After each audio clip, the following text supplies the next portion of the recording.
আর্য, আমি দিয়া, আমি দিয়া, শোনো আর্য। আরে ম্যাম, ম্যাম, হ্যাঁ আপনি আপনি আমাকে ফোন করেছেন? আমাকে আমাকে আপনি ফোন করেছেন?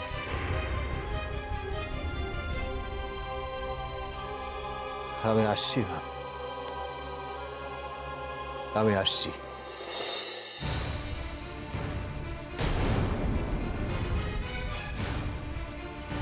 শুনতে পাচ্ছেন না ভালো করে ফোনটা? কিছু বললে তো শুনবেন না, মানে আপনার আর্য, বললাম না ঠিকমতো কথা বলছে না কারোর সঙ্গে। যাই হোক, ওষুধটা খেয়ে নিন, তারপর ঘুমিয়ে পড়ুন। সরো। ওষুধ? হ্যাঁ, ওষুধ। ডাক্তারবাবু ওই ওষুধটা দিয়ে বলেছেন যে আজ রাতে ওই ওষুধটা তোমাকে খেতে। বাকি সে আমাদের বাড়ির উল্টো দিকে ওষুধের দোকানটা খোলা ছিল, তাই তো আমাদের বাড়ির শ্যামলকে দিয়ে ওষুধটা আনালাম। খেয়ে নাও, খেয়ে নাও। খেয়ে নিন। টেক ইট।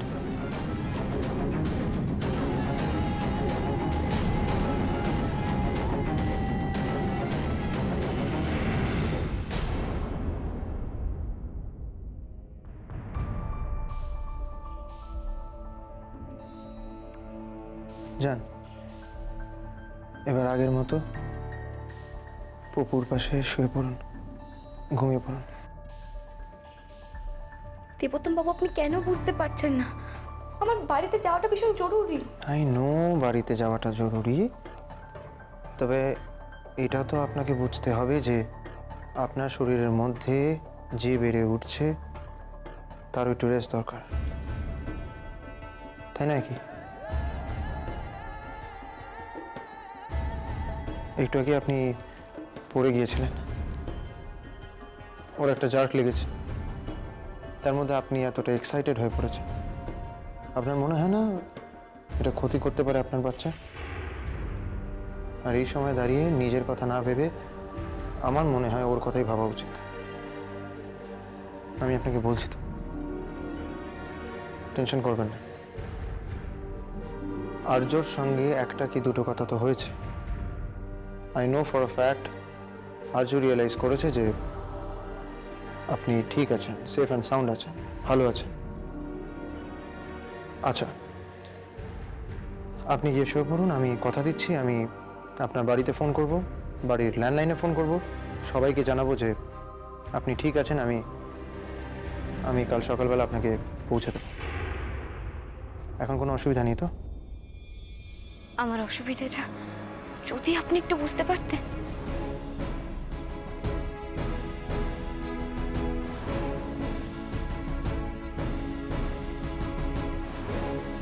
আমার প্রেগন্যান্সির ব্যাপারটা দয়া করে কাউকে জানাবেন না। আমি চাই এই ঘটনাটা সবার আগে আর্য জানুক। জানাবো না, শুয়ে পড়ুন।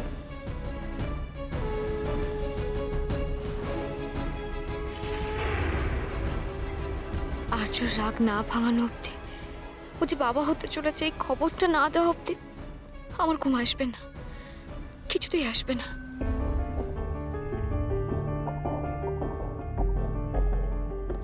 যাও দিয়া, শুয়ে পড়ো গিয়ে এবার।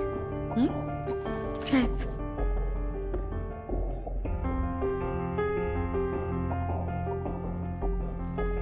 দেবু, অনেক তো রাত হলো, দিয়ার বাড়িতে একটা ফোন কর।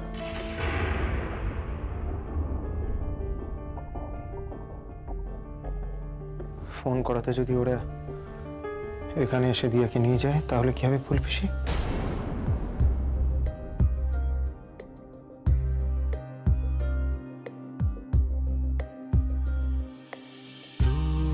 কথার মতোই আমিও উড়ে যাই তোমার। কি হয়েছে?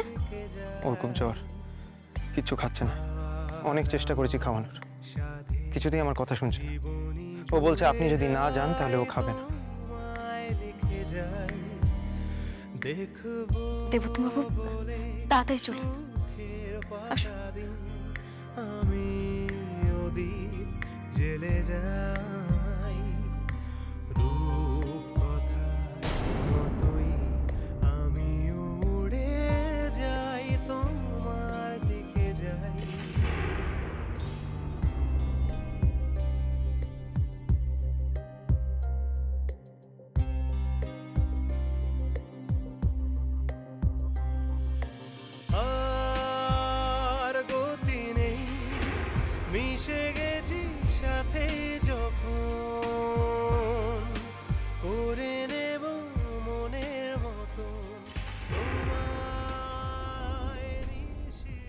দিয়া, আপনি পুপুর কাছে থাকলে আমার ফ্যামিলিটা সম্পূর্ণ। পুপু আমার প্রাণ, ও আমার সব। ও ওর দিয়া আমাকে চায়, আর ও যদি কিছু চায় আমি কি না করতে পারি? বাস।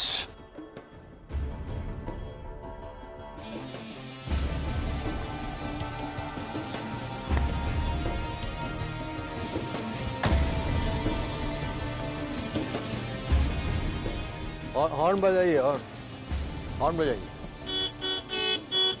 दिया, दिया,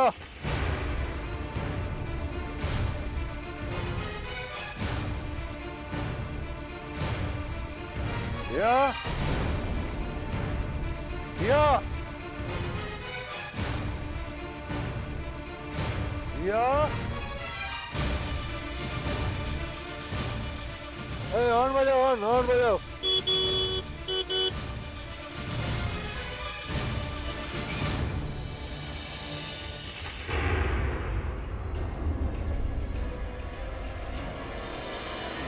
दिया,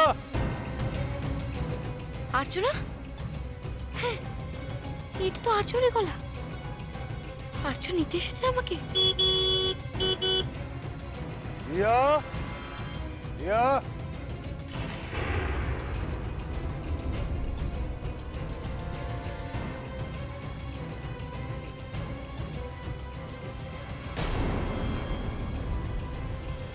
আর্চ এসেছে, ও এসেছে আমাকে নিতে।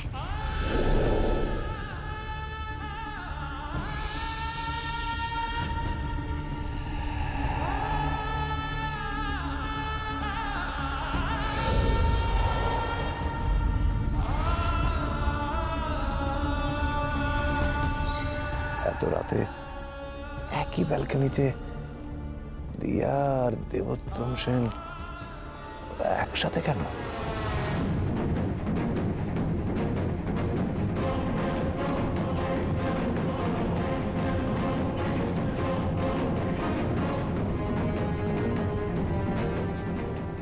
দিয়া গেল কোথায়? ও আমাকে দেখে মুখ ঘুরিয়ে চলে গেল। তার মানে আমার সাথে বাড়ি ফিরতে চায় না।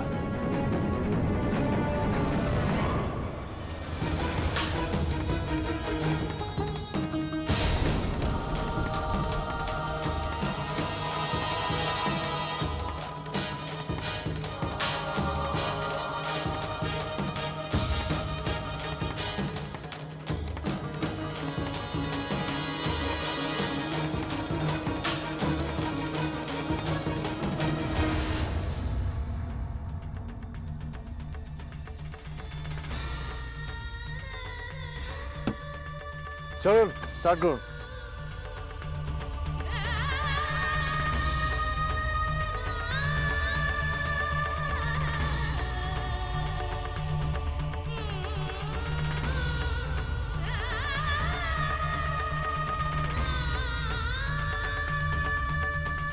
আর্য, আর্য, আর্য, আর্য, আর্য তুমি কোথায়? আর্য, আর্য, উনি বোধহয় চলে গেছে, আপনি ভেতরে আসুন।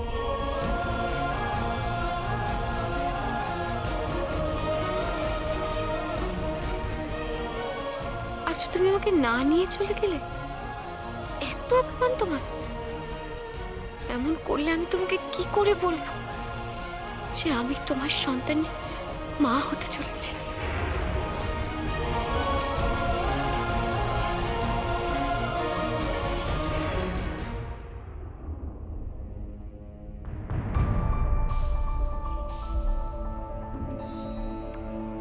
তিস্তা, দিয়া এখনো ফেরেনি না? না মা, কি হলো বলো তো?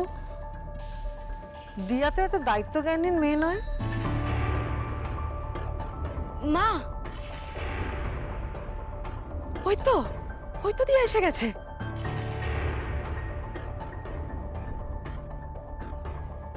কি ব্যাপার? কি ব্যাপার দিয়া? কাল সারা রাত তুমি বাড়ি ফিরলে না, আর্য তোমাকে আনতে গেল, তাও তুমি ফিরলে না। তারপর আর্য আরো ড্রিঙ্ক করে চুর হয়ে বাড়িতে ফিরলো।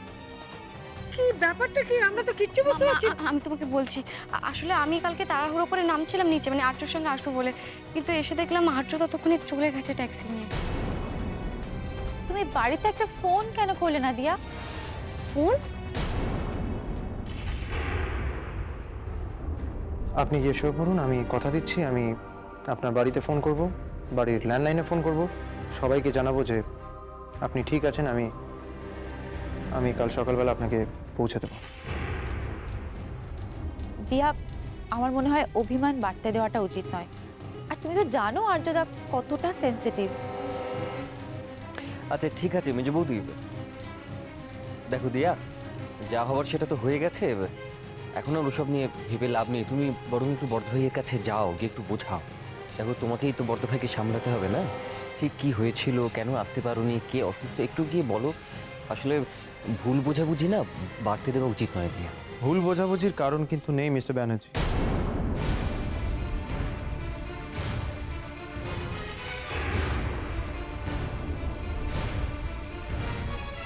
মানে গাড়িটা পার্ক করে এলাম। নিখিল, সত্যি ভুল বোঝাবুঝির কোনো কারণ নেই, কারণ কালকে বারবার দিয়া বাড়ি ফেরার কথা বলছিল, কিন্তু রাত্রিবেলা অসুস্থ হয়ে পড়ে ও।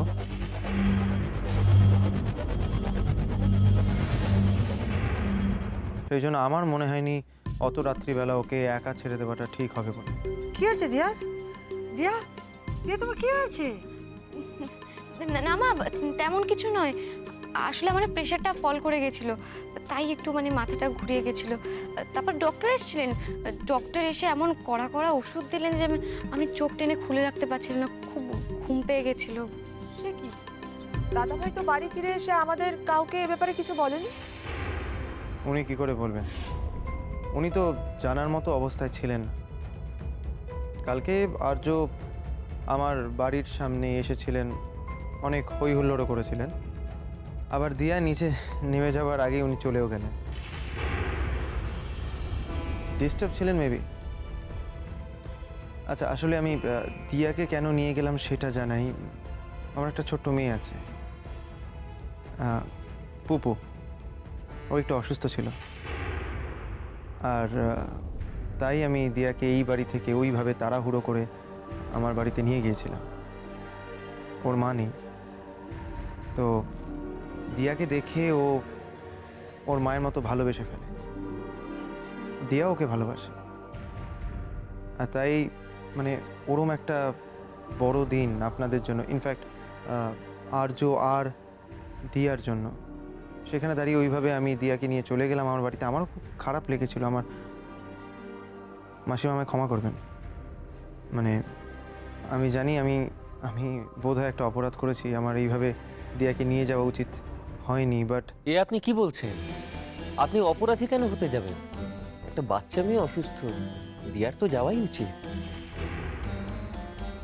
ইউনো হোয়াট নিখিল, দিয়ার যেমন যাওয়া উচিত ছিল, তেমন আমারও উচিত ছিল দিয়াকে এই বাড়িতে ড্রপ করে দেওয়া, বাট আমি পারলাম কই। মাসিমা আমায় ক্ষমা করবেন। মানে আমি অজান্তেই বোধহয় কোনো অপরাধ করে ফেলেছি। আসলে কি বলুন তো, দিয়াকে না আমার বাচ্চাটা দিয়া মা বলে ডাকে।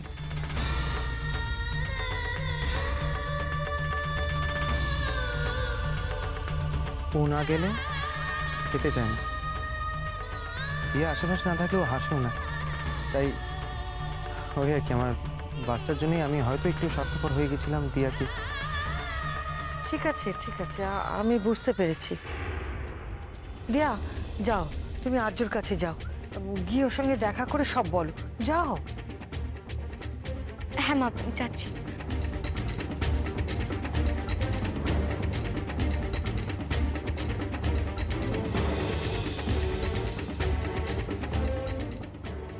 আপনি দাঁড়িয়ে রইলেন কেন? আসুন প্লিজ, বসুন। নিহা প্লিজ একটু চা করে দাও না। না না, চা লাগবে না, তবে আমি যাওয়ার আগে একটা অনুমতি নিতে চাই আপনার। অনুমতি? কি কিসের অনুমতি? কিছুই না, জাস্ট দিয়ার এই জয়ের অনারে আমি একটু সেলিব্রেট করতে চাই। আমি চাই আপনারাও আসুন, আমি একটা পার্টি থ্রো করতে চাই।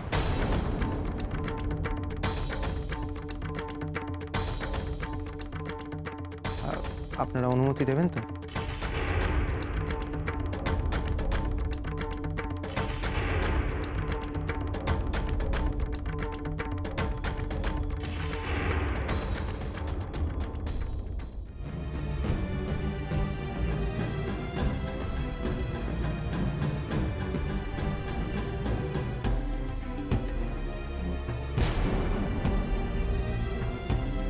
আচ্ছা, কাল তুমি আমায় না নিয়ে চলে আসলে কেন?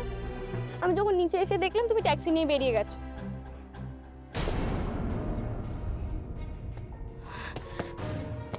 আর্য, আর্য এদিকে তাকাও, আমি তোমাকে একটা কথা বলছি। আর্য, কাল রাতে আমার শরীরটা খুব খারাপ হয়ে গেছিল। ডক্টর আমাকে যা যা ওষুধ দিয়েছিল আমি চোখ টেনে খুলে রাখতে পারছিলাম না, আমার খুব ঘুম পাচ্ছিল। তোমার শরীরটা যেমন খারাপ ছিল তেমন তোমার খেয়াল রাখার মতো লোকও তো ছিল, দেবোত্তম সেন। হ্যাঁ, এই আর্য, এই তুমি কি বলছো এগুলো? আচ্ছা, তুমি যেটা ভাবছো সেটা ঠিক নয়। শুধু দেবোত্তম বাবু ছিলেন না, ওখানে তো পিসিমণিও ছিলেন। পিসিমণি? ও আচ্ছা, ও বাড়িতে তোমার পিসিমণিও আছেন, মানে পিসিমণির একটা সম্পর্ক তৈরি হয়েছে। আর কি কি সম্পর্ক ও বাড়িতে তোমার তৈরি হয়েছে বলো তো, যেটা আমি জানি না? মানে এই এই তুমি কি বলছো এগুলো? হ্যাঁ, না তোমার কি হয়েছে? তুমি তো এইরকম চিন্তা ভাবনার মানুষ না। আচ্ছা দিয়া, দেখো, পরিস্থিতি মানুষের চিন্তা ভাবনাকে বদলাতে বাধ্য করে। তুমি আমার থেকে যখন আলাদা হয়ে গেলে, তারপর তোমার কিছু লোকের সঙ্গে জানাশোনা হয়েছে, সম্পর্ক তৈরি হয়েছে, যাদের হাত ধরে তুমি তৃণা আর মায়াঙ্ককে শাস্তি দিয়েছ। আমাকে তো ঘুণাক্ষরেও তুমি একবারও বলনি ওদের কথা, কিছু মেনশনই করনি আমার কাছে। মানে আমাকে তুমি এই সব কিছুর থেকে দূরে সরিয়ে রেখেছো। তুমি এক্সপেক্ট করো কি করে দিয়া? How do you even expect যে আমি ভাববো না? প্লিজ। এই, আমি তোমার থেকে সবকিছু লুকিয়ে গেছি মানে? মানে কি বলছো? আর তুমি তো আমার সব, আমি তো তোমার জন্য এত সব কিছু করেছি। তুমি যদি সত্যিটা জানতে তাহলে এমন করে আমাকে বলতে পারতে। ঠিক আছে, জানাও না তাহলে, সত্যিটা বলো আমাকে। তুমি তো বলোনি কিছু, আমাকে খুলে বলো কি সত্যিটা। দেখো, কাল যখন আমি তোমাকে নিতে গেলাম তুমি তো এলে না, আমাকে একা ফিরতে হলো, তাই না? তাহলে আমি সত্যিটা জানবো কি করে? আর দেখো, দেবোত্তমবাবুর মেয়ে ভীষণ অসুস্থ, আমি তাই কাল ওর বাড়িতে গেছিলাম। আমি তো রাতে ফিরতে চেয়েছিলাম, কিন্তু আমি নিচে নেমে দেখেছি তুমি ততক্ষণে চলে গেছো। আচ্ছা, কেন এরকম ছেলে মানুষে করছো?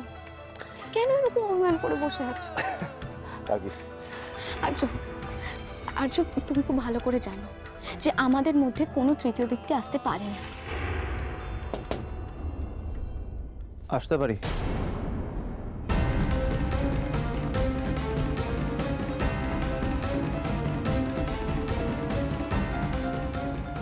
এই কি আপনি এই ঘরে? আমি বোধহয় আপনাদের ডিস্টার্ব করলাম। রিয়েলি সরি, চলে যাচ্ছি। না না না, আপনি আপনি যাবেন কেন? You are most welcome. আপনি দিয়ার সাথে কথা বলতে এসেছেন তো?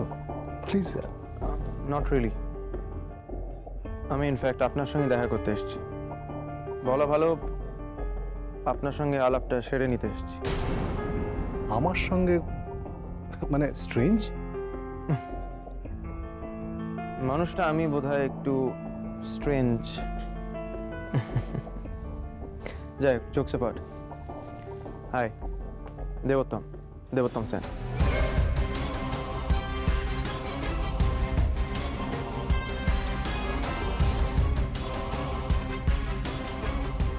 আমি চিনি আপনাকে। আই মিন, কাল আপনাকে চিনে গেছি। বাড়ি সত্যি আছে, জীবনের পথে চলতে চলতে কত রকমভাবে কত মানুষের সঙ্গে চেনা পরিচিতি হয়েছে। এই যেমন আমার দশমীর দিন দিয়ার সঙ্গে হয়েছিল গঙ্গার ঘাটে। আতঙ্ক, ভয়, যন্ত্রণায় জর্জরিত একটি মেয়ে। গঙ্গা থেকে যখন আমি আমার বাড়ির পথে নিয়ে যাচ্ছিলাম দিয়াকে, শি ওয়াজ সেন্সলেস। তারপর ধাতস্থ হয়, আর তারপর দিয়ার মুখ থেকে যখন আমি ওর জীবনের কথা শুনি তখন আমার মাথায় শুধু একটাই ভাবনা এসেছিল, যে ওর শত্রুর শাস্তি হওয়া দরকার। ইউ নো হোয়াট আর্য, দিয়ার যে honesty, that inspired me to be her friend. ওর লড়াইয়ে সামিল হতে, ওর সহযোদ্ধা হতে ইন্সপায়ার করেছিল। Not only me, she inspired my daughter, আমার মেয়েকে।